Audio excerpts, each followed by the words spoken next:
ಓಂ ಹಾಸನಾಂಬೆಯೇ ನಮಃ. ಕರ್ನಾಟಕದ ಹೃದಯ ಭಾಗದಲ್ಲಿ ಇರುವ ಹಾಸನ ನಗರಿಯ ದೇವಿ ಹಾಸನಾಂಬೆ ಶಕ್ತಿಯ ರೂಪ. ಸಾವಿರಾರು ವರ್ಷಗಳ ಹಿಂದೆ ಸಪ್ತಮಾತೃಕೆಯರಲ್ಲಿ ಒಬ್ಬಳಾದ ಈ ದೇವಿ ಕಾವೇರಿಯ ತಟದಿಂದ ಹಾಸನದಲ್ಲಿ ನೆಲೆಗೊಂಡಳು ಎಂಬ ನಂಬಿಕೆ ಇದೆ. ದೇವಿಯ ರೂಪವು ನಗುವಿನ ಸ್ವರೂಪ, ನಗುಮುಖದಿಂದಲೇ ಕೂಡಿರುತ್ತದೆ. ಆದ್ದರಿಂದಲೇ ಹಾಸನಾಂಬೆ ಎಂಬ ಹೆಸರು ಬಂದಿದೆ. ಹಾಸನಾಂಬೆ ದೇವಾಲಯವು ವರ್ಷದಲ್ಲಿ ಕೇವಲ 1 ವಾರ ಮಾತ್ರ ತೆರೆಯಲ್ಪಡುತ್ತದೆ. ಉಳಿದ ಸಮಯದಲ್ಲಿ ದೇವಸ್ಥಾನದ ಬಾಗಿಲು ಮುಚ್ಚಿರುತ್ತದೆ. ದೇವಸ್ಥಾನದ ಒಳಗಡೆ ದೇವಿ ಜೀವಂತ ಶಕ್ತಿಯಾಗಿ ಇರುವಳು ಎಂದು ಜನರು ನಂಬುತ್ತಾರೆ. ಬಾಗಿಲು ಮುಚ್ಚಿದರೂ ಒಳಗಡೆ ದೀಪ ಒತ್ತಿ ಉರಿಯುತ್ತಿರುತ್ತದೆ. ಅನ್ನ ತಾಜಾವಾಗಿಯೇ ಉಳಿದಿರುತ್ತದೆ. ಇದು ದೇವಿಯ ಅತೀಂದ್ರಿಯ ಶಕ್ತಿ. ಹಾಸನಾಂಬೆಯ ಪವಾಡಗಳು ಹಲವಾರು. ಅದರಲ್ಲಿ ಕೆಲವೊಂದನ್ನು ನಾವು ನೋಡೋದಾದರೆ, ಒಮ್ಮೆ ಹಾಸನಾಂಬೆ ದೇವಾಲಯವು ಮುಚ್ಚುವ ಸಮಯ ಸಮೀಪಿಸಿರುತ್ತೆ. ಆಗ ಒಬ್ಬ ಹಿರಿಯ ಭಕ್ತೆ ದೇವಿಗೆ ಉಪ್ಪಿನ ಪಾತ್ರೆ ಅರ್ಪಿಸುತ್ತಿದ್ದಳು. ಆದರೆ ಬಾಗಿಲು ಮುಚ್ಚಿದ ಕಾರಣ ಆ ಪಾತ್ರೆಯು ದೇವಿಯಲ್ಲಿಯೇ ಉಳಿಯುತ್ತದೆ. ವರ್ಷದ ಬಳಿಕ ದೇವಾಲಯ ತೆರೆದಾಗ ಎಲ್ಲರೂ ಅಚ್ಚರಿಪಟ್ಟಿರ್ತಾರೆ. ಆ ಉಪ್ಪು ಕಲ್ಲಿನಂತಾಗಿ ಹದಗೊಂಡಿತ್ತು. ಜನರು ಹೇಳ್ತಾರೆ, ದೇವಿಯ ಶಕ್ತಿಯಲ್ಲಿ ಜೀವಂತವಾಗಿದೆ. ಅವಳ ಸನ್ನಿಧಿಯಲ್ಲಿದ್ದ ಯಾವುದೇ ವಸ್ತು ಕೂಡ ಶಕ್ತಿಯ ರೂಪವನ್ನೇ ಪಡೆಯುತ್ತೆ ಅಂತ ಹೇಳ್ತಾರೆ. ಹಾಸನಾಂಬೆ ದೇವಿಯ ಮತ್ತೊಂದು ಪವಾಡವನ್ನು ನಾವಿವತ್ತು ನೋಡೋಣ. ದೇವಾಲಯ ಮುಚ್ಚುವ ಮೊದಲು ಭಕ್ತೆಯೊಬ್ಬಳು ದೇವಿಗೆ ತಾಜಾ ಅನ್ನವನ್ನು ಅರ್ಪಿಸಿ ಹೋಗಿರ್ತಾಳೆ. ವರ್ಷಗಳ ಕಾಲ ದೇವಾಲಯದ ಬಾಗಿಲು ಮುಚ್ಚಿರುತ್ತೆ. ಮತ್ತೆ ತೆರೆಯುವ ವೇಳೆಗೆ ಎಲ್ಲರೂ ಕುತೂಹಲದಿಂದ ನೋಡಿದಾಗ ಆ ಅನ್ನ ಹೊಸದಾಗಿ ತಯಾರಿಸಿರೋ ರೀತಿ ಇರುತ್ತೆ. ಅದರ ಸುಗಂಧವೂ ಹಾಗೇ ಇತ್ತು. ಅದರ ಪರಿಮಳ, ರೂಪ ಎಲ್ಲ ಒಂದೇ ರೀತಿ ಇರುತ್ತೆ. ದೇವಿಯ ಶಕ್ತಿ ಅನ್ನೋದು ಅಷ್ಟು ತೀವ್ರವಾಗಿದೆ. ಅವಳು ತನ್ನ ಪ್ರೀತಿಯ ಭಕ್ತರ ನೈವೇದ್ಯವನ್ನೇ ಅಷ್ಟು ಶಾಶ್ವತವಾಗಿ ರಕ್ಷಣೆ ಮಾಡಿದ್ದಾಳೆ ಅಂದರೆ ಭಕ್ತರನ್ನು ಎಷ್ಟು ರಕ್ಷಿಸಬೇಡ ಎಂಬ ನಂಬಿಕೆ ಈ ಘಟನೆಯಿಂದ ಗಾಢವಾಗಿದೆ. ಹಾಸನಾಂಬೆ ದೇವಾಲಯದ ಒಳಗಡೆ ಇರುವಂಥ ಒಂದು ಬಾವಿ ಕಥೆ. ಹಾಸನಾಂಬೆ ದೇವಾಲಯದ ಒಳಗಡೆ ಒಂದು ಬಾವಿ ಇದೆ. ಅದರಲ್ಲಿ ನೀರು ಯಾವಾಗಲೂ ತಾಜಾವಾಗಿಯೇ ಇರುತ್ತದೆ. ಬಿಸಿಲು, ಮಳೆ, ಬೇಸಿಗೆ ಯಾವುದೇ ಕಾಲವಾಗಲಿ ಬಾವಿಯ ನೀರು ಎಂದಿಗೂ ಒಣಗುವುದಿಲ್ಲ ಎಂದು ಭಕ್ತರು ನಂಬುತ್ತಾರೆ. ಈ ಬಾವಿಯ ನೀರು ನೇರವಾಗಿ ಕಾವೇರಿ ನದಿಯಿಂದ ಬರುತ್ತದೆ. ಹಾಸನಾಂಬೆ ದೇವಿ ಕಾವೇರಿಯ ಶಕ್ತಿ ರೂಪಳಾಗಿದ್ದಾಳೆ. ಆಕೆಯೇ ನೀರಿನ ತಾಯಿ, ಜೀವದಾತೆ ಎಂದು ಭಕ್ತರು ನಂಬಿರ್ತಾರೆ.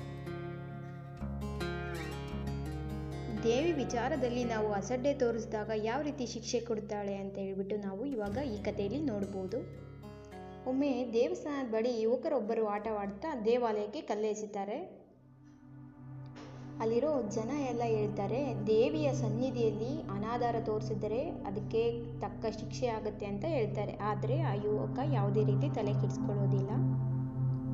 ಇದಾದ ಕೆಲವೇ ದಿನಗಳಲ್ಲಿ ಆ ಯುವಕನ ಮನೆಗೆ ಅಕಸ್ಮಾತಾಗಿ ಬೆಂಕಿ ಹತ್ಕೊಳ್ಳುತ್ತೆ. ಆವಾಗ ಜನ ನಂಬ್ತಾರೆ, ಇದು ಆ ದೇವಿ ಕೋಪದಿಂದಲೇ ಸಂಭವಿಸಿರೋದು. ತಪ್ಪು ಮಾಡಿದವ್ರಿಗೆ ಯಾವಾಗಲೂ ಶಿಕ್ಷೆ ಆಗೇ ಆಗುತ್ತೆ ಅಂತ ಹೇಳ್ತಾರೆ. ಆ ದಿನದಿಂದ ಹಾಸನಾಂಬೆ ದೇವಿಯ ಸನ್ನಿಧಿಯಲ್ಲಿ ಯಾರಾದರೂ ಅನಾದರದಿಂದ ನಡ್ಕೊಂಡ್ರೆ, ಅನಾದರ ನೋಟ ತೋರಿಸಿದ್ರೆ ಕೂಡ ಆ ತಾಯಿ ಕ್ಷಮಿಸೋದಿಲ್ಲ ಅಂತ ಹೇಳ್ತಾರೆ. ಹಾಸನಾಂಬ ದೇವಾಲಯದ ಒಳಗಡೆ ಇರುವ ದೀಪನೂ ಕೂಡ ಒಂದು ಪವಾಡನೇ. ಹಾಸನಾಂಬೆ ದೇವಾಲಯ ವರ್ಷಕ್ಕೆ ಕೇವಲ 1 ವಾರ ಮಾತ್ರ ತೆರೆದಿರುತ್ತೆ. ಉಳಿದ 51 ವಾರಗಳಲ್ಲಿ ದೇವಿಯ ದೇವಸ್ಥಾನದ ಬಾಗಿಲು ಮುಚ್ಚಿರುತ್ತದೆ. ಆದರೂ ಒಳಗಡೆ ಇರೋ ದೀಪ ಯಾವತ್ತಿಗೂ ಆರೋದೇ ಇಲ್ಲ. ವರ್ಷಗಳ ಬಳಿಕ ಬಾಗಿಲು ತೆರೆದಾಗೂ ಕೂಡ ದೀಪ ಇಂದಿನಂತೆಯೇ ಇವತ್ತೇ ಹಚ್ಚಿರೋದೇನೋ ಅನ್ನೋ ರೀತಿ ದೇವಿಯ ರೂಪವನ್ನು ತೋರಿಸೋ ರೀತಿ ಒತ್ತಿ ಉರಿತಾ ಇರುತ್ತೆ.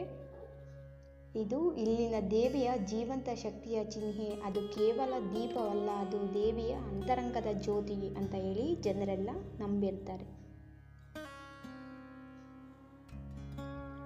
ಹಾಸನಾಂಬೆ ಅಂದ್ರೇ ಸದಾ ನಗು ತುಂಬಿಕೊಂಡಿರುವಂಥವಳು. ಹಾಸನಾಂಬೆ ದೇವಿಯ ಮುಖ ಸದಾ ನಗುವಿನಂತಿರುತ್ತದೆ. ಭಕ್ತರು ಹೇಳುತ್ತಾರೆ, ಅವಳ ನಗು ಆಶೀರ್ವಾದದ ಚಿಹ್ನೆ. ದೇವಿಯು ನಗುತ್ತಿದ್ದರೆ ನಗರದಲ್ಲಿ ಶಾಂತಿ, ಸುಖ, ಸಮೃದ್ಧಿ ನೆಲೆಸಿರುತ್ತೆ. ಆದರೆ ಅವಳ ನಗು ಏನಾದರೂ ಮಾಯ ಆಯಿತು ಅಂದರೆ ಕಷ್ಟಗಳ ಅಲೆ ಬರುತ್ತದೆ ಅಂತೇಳಿ ತುಂಬ ಹಿಂದಿನ ಕಾಲದವರು ಹೇಳ್ತಾರೆ. ಹಾಸನಾಂಬೆಯ ಶಕ್ತಿಗೆ ಒಂದು ಸಾಕ್ಷಿ ಏನಪ್ಪ ಅಂದರೆ, ಒಂದು ಸರಿ ಒಬ್ಬ ಕಳ್ಳ ದೇವಾಲಯದ ಒಳಗೆ ಹೋಗೋದಕ್ಕೆ ಅಂತ ಪ್ರಯತ್ನ ಪಡ್ತಾನೆ, ಕದಿಯೋದಕ್ಕೆ ಅಂತೇಳಿ. ಅವನು ಅಲ್ಲಿಂದ ಹೋಗ್ಬೇಕಾದ್ರೆ ಅಲ್ಲಿರೋ ತಾಯಿ ಶಕ್ತಿಯಿಂದ ಅವನು ಕೂಡ ಅಲ್ಲಿನ ಕಲ್ಲಿನ ರೂಪಕ್ಕೆ ಬದಲಾಗ್ತಾನೆ. ಅದನ್ನು ಕಳ್ಳಕಲ್ಲು ಅಥವಾ ಚೋರಕಲ್ಲು ಅಂತಲೂ ಕೂಡ ಕರೀತಾರೆ. ಕದಿಯೋದಕ್ಕೆ ಅಂತ ಬಂದ ಕಳ್ಳ ಕಲ್ಲಿನ ರೂಪಕ್ಕೆ ಬದಲಾಗಿದ್ದು ಆ ಕಲ್ಲು ಇಂದಿಗೂ ಭಕ್ತರಿಗೆ ಎಚ್ಚರಿಕೆಯಾಗಿದೆ.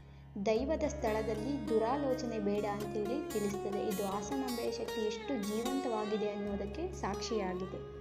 ಹಾಸನಾಂಬೆ ದೇವಿಯ ಆಶೀರ್ವಾದ ಮತ್ತು ಅವಳ ಮೇಲಿರೋ ನಂಬಿಕೆ ಎಷ್ಟು ಅಚಲವಾಗಿರುತ್ತೆ ಅನ್ನೋದಕ್ಕೂ ಕೂಡ ನಾವು ಹಲವಾರು ನಿದರ್ಶನಗಳನ್ನು ನೋಡ್ಬೋದು. ಹಾಸನಾಂಬೆ ತಾಯಿ ಸರ್ವರೂಪಿ. ಆಕೆ ಭಕ್ತರ ಶ್ರದ್ಧೆ, ನಿಷ್ಠೆ ಮತ್ತು ನಂಬಿಕೆಯನ್ನು ಪರೀಕ್ಷಿಸ್ತಾಳೆ. ಆಕೆಯನ್ನು ನಂಬಿದವರು ಸದಾ ಉಜ್ವಲವಾಗಿರ್ತಾರೆ. ಹಾಸನ ನಗರದ ಪ್ರತಿ ಮನೆಯಲ್ಲಿ ಹಾಸನಾಂಬೆಯ ಆಶೀರ್ವಾದದ ನಂಬಿಕೆ ಇದೆ. ಆಕೆ ಕೃಪೆಯಿಂದಲೇ ಎಲ್ಲ ಕಷ್ಟ, ದುಃಖಗಳು ನಿವಾರಣೆಯಾಗುತ್ತವೆ ಅಂತೇಳಿ ನಂಬಿದ್ದಾರೆ. ಪ್ರತಿ ದೀಪಾವಳಿಯ ಸಮಯದಲ್ಲಿ ತಾಯಿಯ ದರ್ಶನ ಪಡೆಯಲು ಲಕ್ಷಾಂತರ ಜನ ಹಾಸನ ನಗರಕ್ಕೆ ಹರಿದು ಬರ್ತಾರೆ. ದೇವಿಯ ಈ ಒಂದು ವಾರದ ದರ್ಶನವೇ ಸಾಕು, ಬದುಕಿನ ಇಡೀ ವರ್ಷ ಶಾಂತಿ ಮತ್ತು ಸಿರಿಯನ್ನು ನೀಡುತ್ತದೆ. ಹಾಸನಾಂಬೆ ತಾಯಿ ನಮ್ಮೆಲ್ಲರಿಗೂ ಆಶೀರ್ವಾದ ನೀಡಿ ನಂಬಿಕೆಯನ್ನು ಬಲಪಡಿಸಲಿ.